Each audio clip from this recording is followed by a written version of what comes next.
Constraint, ठीक है। तो कंपनी जब भी फॉर्म होती है तो उस टाइम पे ही सारे टर्म्स एंड कंडीशंस होते हैं, तो उसमें ये भी लिखते हैं कि मैक्सिमम आप कितना डिविडेंड पे कर सकते हैं और मेथड ऑफ पेमेंट क्या क्या होगा, क्या क्या पेमेंट आप ऑप्ट कर रहे हैं, ठीक है, कौन कौन सा पेमेंट आप ऑप्ट करें, तो वो सारी चीज इसमें आती है लीगल कॉन्स्टेंट में। तो ऐसा नहीं है कि फॉर्मुलेशन के टाइम पे आप कुछ और चीज प्रॉमिस किए हैं और उसके बाद जब फाइनली आप डिविडेंड पे करें तो आप कुछ और नहीं कर सकते हैं। जो लॉज उसमें लिखे हुए हैं आपके कंपनी में, ठीक है। और साथ ही साथ एक और है कंपनीज एक्ट 1974, ठीक है, जिसमें टेम्पररी रिस्ट्रिक्शन ऑन डिविडेंड, उससे रिलेटेड बहुत सारे लॉज हैं। उतना डिटेल में नहीं जाना है, बस एग्जाम्पल याद रखना है, तो उसको भी फॉलो करते हुए आपको पेमेंट करना है, ठीक है। तो जब कंपनी ओरिएंटेड फैक्टर देखेंगे तो पहला फैक्टर यही होगा कि आपका लीगल कॉन्स्ट्रेंट, या इसको कॉन्ट्रैक्चुअल रेस्ट्रिक्शन भी बोलते हैं, कॉन्ट्रैक्चुअल रेस्ट्रिक्शंस, ठीक है, कि मतलब जब कंपनी बनी थी उस टाइम पे आप जो जो कॉन्ट्रैक्ट साइन किए थे उसमें अगर कोई रेस्ट्रिक्शन है, ठीक है, तो उसको भी आप नहीं तोड़ सकते हैं at the time of payment of dividend, वो चीज भी आपको ध्यान में रखना है, ठीक है। तो लिखना स्टार्ट करिए इसको।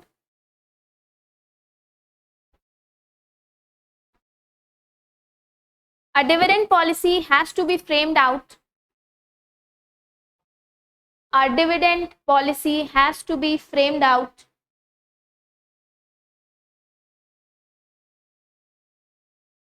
within the statutory provision, within the statutory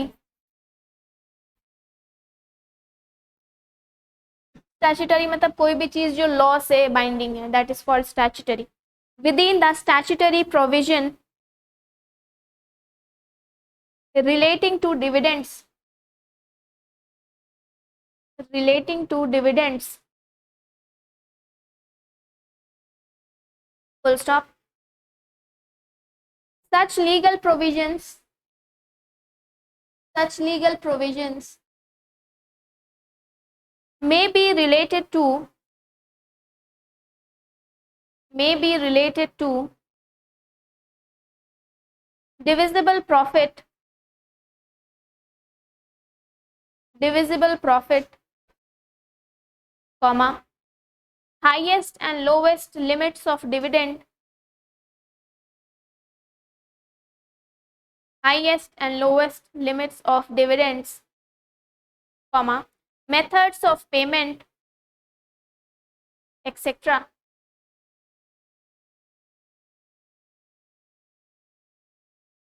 With reference to Indian conditions, with reference to Indian conditions, we have legal restrictions, conditions, मतलब भारतीय इन्वायरमेंट जो है यहाँ पे जो लॉज हैं उसके रेफरेंस से, क्योंकि पहला जो हमने पढ़ा ना कि dividend policy should be framed out with in statutory provision, और ये प्रोविजन हो सकते हैं divisible profit, highest lowest limit, तो ये मतलब पूरे वर्ल्ड की कंपनीज के लिए लागू होता है कि हाँ ये, लेकिन इंडिया के रेफरेंस से स्पेसिफिकली कौन कौन सी एक्ट्स हैं वो लिख रहे हैं। With reference to Indian conditions we have legal restrictions, we have legal restrictions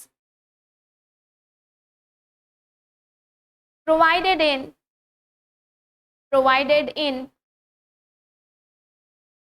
Indian Companies Act 1956, Indian Companies Act 1956, as well as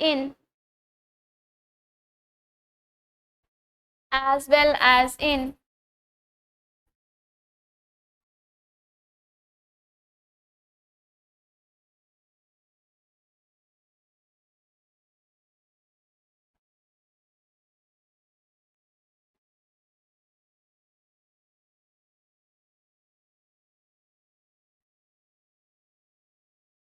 ये अगली एक्ट है,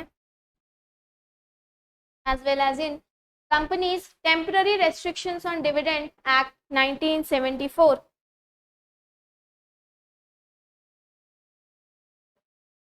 तो ये सारी चीज जो है ये ध्यान में रखना है। और भी बहुत सारी चीज होती है, कंपनी का कॉन्ट्रैक्ट होता है कई बार कंपनी के क्रेडिटर्स के साथ या प्रेफरेंस शेयर होल्डर्स के साथ भी है कि आपको पहले देंगे या आपको इस रेट पे देंगे, उन सारी चीजों को भी ध्यान में रखना है।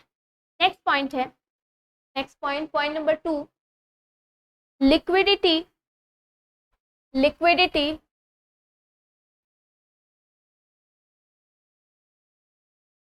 Comma credit standing, liquidity, comma credit standing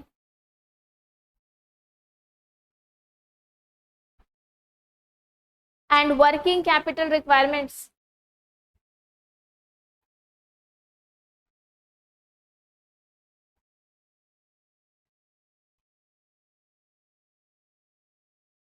ठीक है, लिक्विडिटी क्या होता है?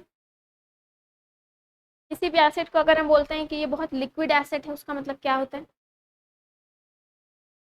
ठीक है, क्रेडिट स्टैंडिंग कैपेसिटी क्या होती है? उधार में कितना काम कर सकते हैं, उधार का लेन देन कितना कर सकते हैं, क्योंकि हर किसी की एक रेपुटेशन होती है ना। अब जैसे अगर गली मोहल्ले की दुकान है आपके घर के आसपास की, जाके बोलते हैं दे दीजिए उधार, वो दे देगा, लेकिन अगर बिग बाजार में जाके बोलेंगे तो वो नहीं देगा। ठीक है, तो वो चीज़ तो हर बिजनेस का भी इस तरह से होता है अपने सप्लायर और क्रेडिटर्स के साथ। वर्किंग कैपिटल किसको बोलते हैं?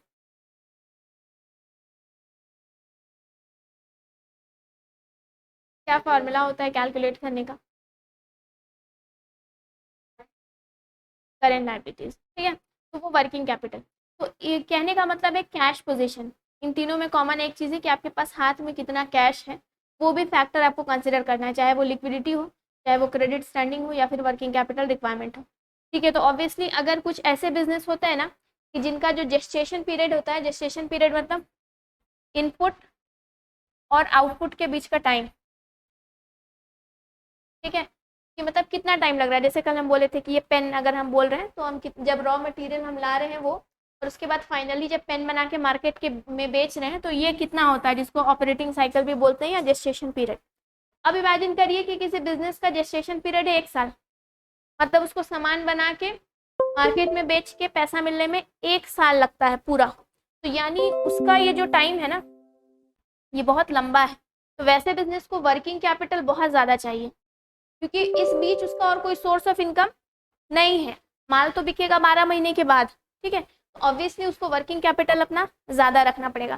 कोई ऐसा बिजनेस है कि जिसकी ऑपरेटिंग साइकिल 2-2 महीने की है, मतलब 2-2 महीने पे कैश में कन्वर्ट हो जाती है चीज़ें, तो फिर वो कम वर्किंग कैपिटल से भी काम चला सकता है, क्योंकि उसको पता है कि 2 महीने के बाद तो फिर से कैश में कन्वर्ट हो जाएगा।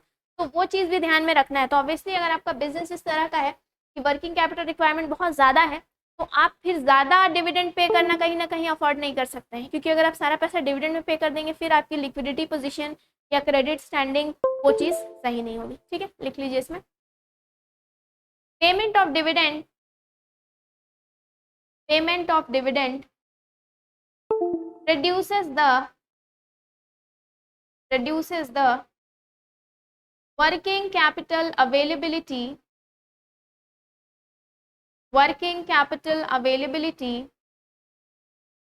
and therefore dividend policy should be designed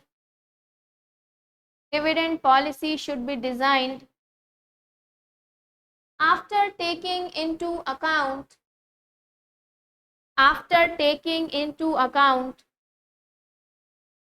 the availability of cash,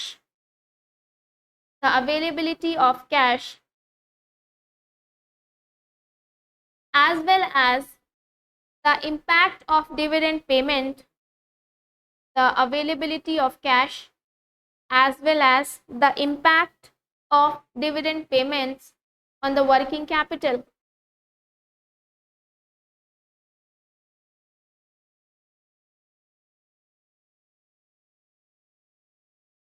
बस इतना, बाकी समझ में आ रहा और नहीं लिखेंगे। ठीक है, अगला पॉइंट है, पॉइंट नंबर 3 इज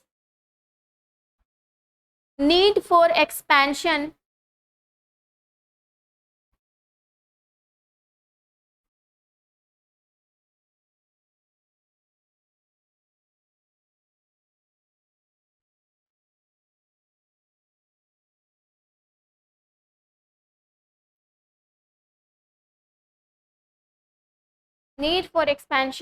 इमीडिएट और फ्यूचर। ठीक है, मतलब ऑब्वियसली ये बात सिर्फ कंपनी का मैनेजमेंट, इंटरनल मैनेजमेंट ही बता सकता है। एक शेयर होल्डर या एक इन्वेस्टर नहीं बता सकता है कि कंपनी को अभी एक्सपैंड करना चाहिए, क्योंकि बाद में नहीं, क्योंकि उनको पता है सारी अंदर की चीज़ कि भाई कितना पैसा है, कंपनी का नेटवर्थ क्या है, या मार्केट में कंपटीशन कितना, ये सारी चीज़। तो अभी उन लोगों को ये चीज़ डिसाइड करना है कि ठीक है, प्रॉफिट तो कंपनी कमा रही है, तो क्या प्लान है। अभी आप फ्यूचर, अभी करंट में एक्सपेंशन करना चाहते हैं, अगर करना चाहते हैं तो ऑब्वियसली आप डिविडेंड कम पे करेंगे, ठीक है। अगर आपको लग रहा है कि नहीं अभी 5 साल ऐसे चलने देते हैं, उसके बाद फर्दर इन्वेस्टमेंट, तब आप 5 साल भी डिविडेंड प्रॉपर पे करेंगे, ठीक है। तो ये चीज़ भी कंपनी के लिए, कंपनी ओरिएंटेड फैक्टर्स में आती है। इससे शेयर होल्डर का कोई लेना देना नहीं है, क्योंकि शेयर होल्डर को सिर्फ डिविडेंड चाहिए, ठीक है। तो ये चीज़ लिख लीजिए। When a company earns profit, when a company earns profit continuously over a period of time,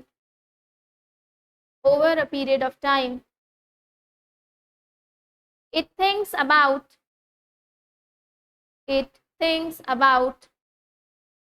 expansion,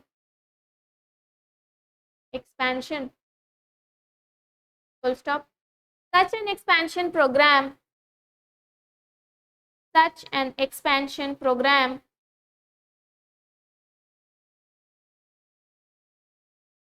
may be executed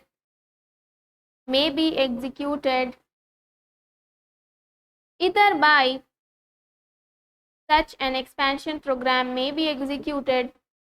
by expanding the existing activities,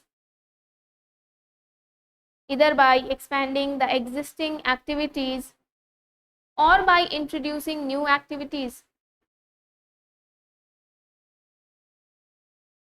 Full stop. In case additional fund is required, it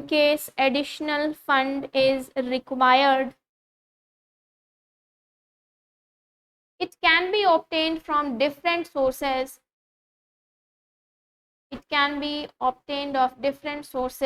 Comma, of which retained earnings is the most important.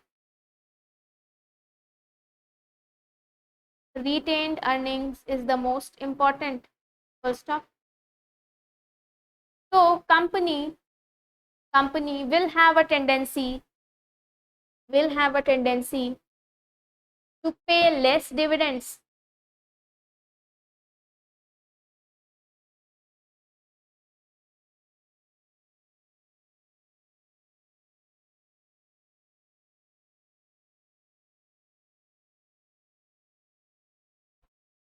Next point is availability of external capital.